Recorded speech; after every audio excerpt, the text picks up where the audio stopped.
Hi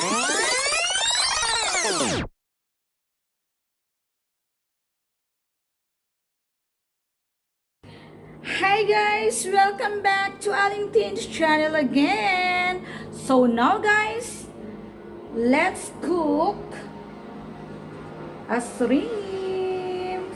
So we will gonna cook a shrimp recipe. So tingnan natin guys kung ano ang iluluto ni Aling Teens! So let's go guys! Samahan nyo ako sa paghiwa ng ating mga ingredients. And samahan nyo rin ako kung paano linisin itong ating shrimp. So let's go guys!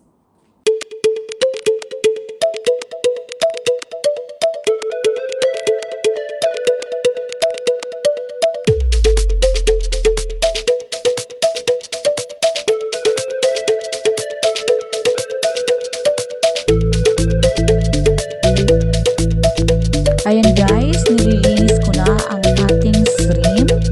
Inaalisan ko siya ng puso dahil baka matusok po tayo doon. So we need to remove that and also yung dalbas niya. Okay? And then kailangan natin hiwain siya sa gitna para pumasok yung lasa pag ating iluluto. Okay guys?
So guys, eto na yung ating ingredients.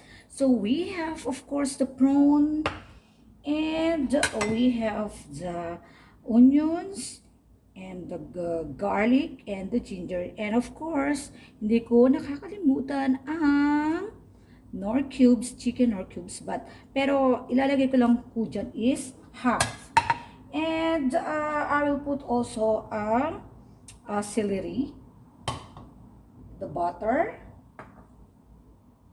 the black sauce, and the soy sauce. And of course the black pepper, sugar, and salt. So now guys, let's start the cooking.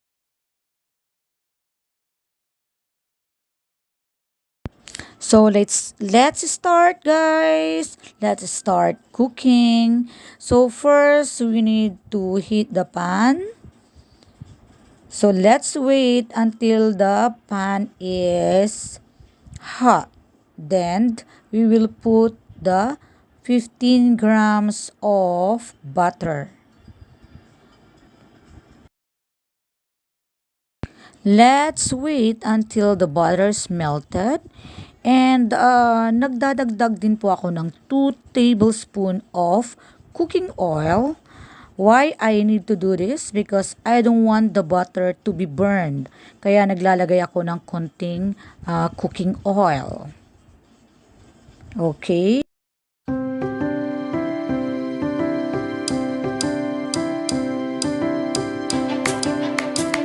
Then, let's add in the chop garlic. Yan, mix it. And then we will put the whole thin sliced red onion. So I slice it thin, maninipis. Okay, wait the onion until soft. And then put the sliced ginger. Mix it. Mix, mix, mix.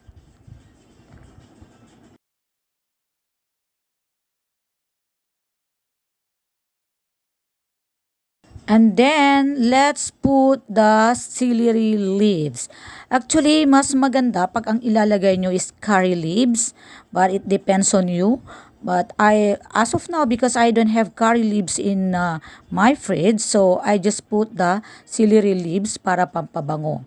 So you can smell now the smell of the celery at napakabango. Pag ang ilalagay nyo din po ay curry leaves, the more na mas mabango, guys. So it's up to you, but now I prefer to put the celery leaves. Okay, so mix it.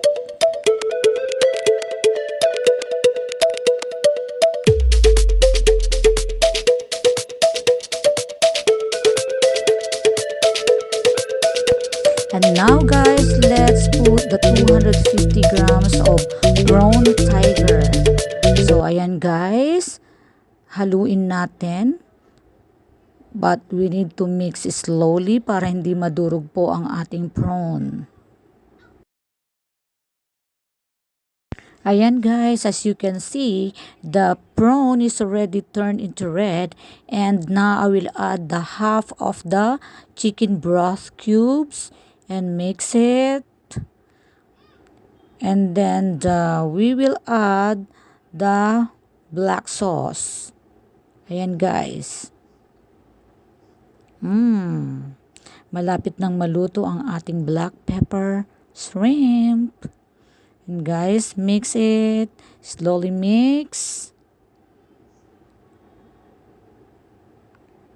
And then we will add a half cup of water. Ayan. Mix it again. And then we have to add again the 2 tablespoons of soy sauce. Mix it again.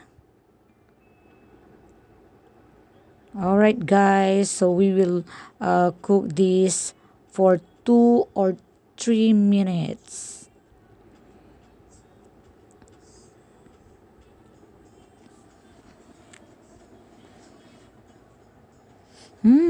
Aamoy ko na ang bango ng celery.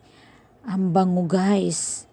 And then now guys, we need to add the 1 tablespoon of ground black pepper. And if you want, you can add also a sugar and the salt to taste. I didn't add sugar because I already put the black sauce is a manis sauce. It means manis is already a sweet black sauce. And I also add the 1 tablespoon of oyster sauce. So, yan, medyo manamis-namis na siya. And then, of course, I will put the cornstarch solution para lumapot ang sauce ng ating black pepper shrimp. Okay, so now, malapit nang maluto guys. Titikman ko na. Oh, the taste is so beautiful. It's nice. You must try this, guys. Mapapawaw kayo talaga sa sarap. So guys, malapit nang maluto ang ating prawn recipe. And samahan nyo ako mamaya sa pagkain ng ating yummy recipe. Ayan guys, malapit na.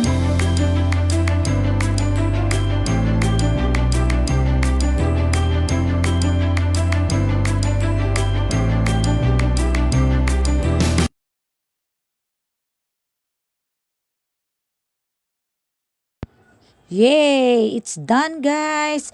See, yummy. Oh my God, so yummy. Guys, must try this. Yeah, must try this. It's yummy. Yummy. Alright guys, samahan nyo ako sa pagkain. Let's have a meal.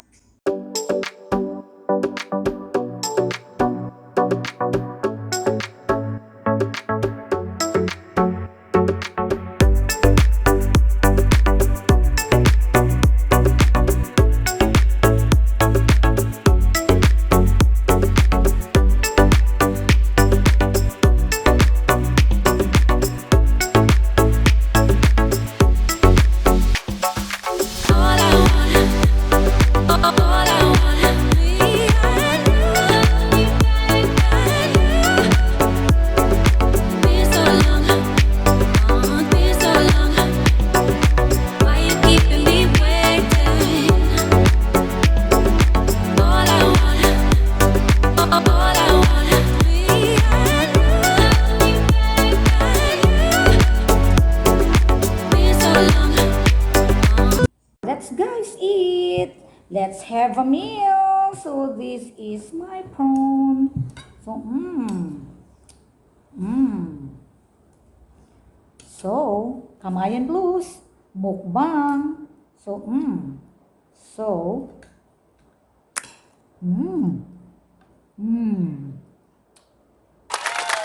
delicious with that.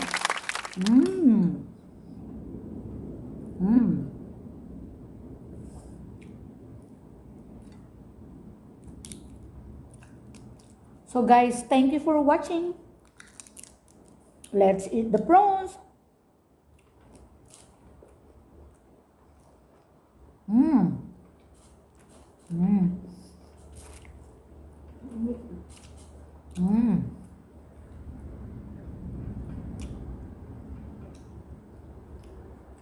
So yummy.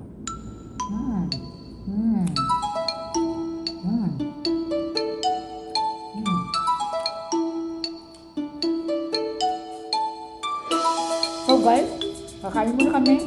So sa mga hindi pa nakasubscribe, please subscribe Lickin's channel and click the notification bell for my next video updates. Yeah.